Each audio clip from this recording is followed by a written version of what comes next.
How do you create automated messages at scale that appear human and relevant?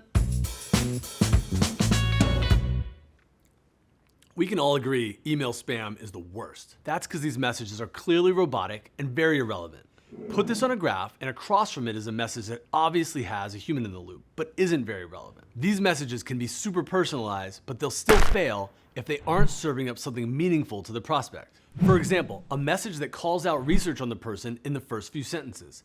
I noticed you went to this college, have this title, or you know this person, followed by a generic text block. While this might be personalized, it's not necessarily relevant.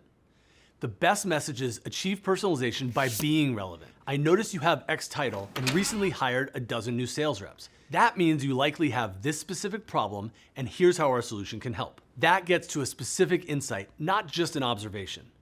To scale this successfully, use the strategies we discussed in a previous episode regarding dynamic messaging and merge tags. There's also a growing acceptance of automated messages that provide a high amount of relevance, unlike spam. Just like the self-checkout at the grocery, people start skeptical, but eventually are okay with automated systems if it simplifies the journey to the desired result. A message that's transparent in saying, our system noticed you recently went public and hired 5 new IR people in Chicago, and based on this, you're in the top 10% of fit for our solution, click to get a call from a sales rep, can be just as powerful.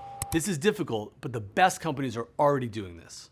Either way, create a framework to score your messages on their relevance to each person and each company. We use a framework like this to set a baseline for all messages that go out. Additionally, this scoring data motivates us to investigate what works, what fails, and most importantly, how do we improve it over time.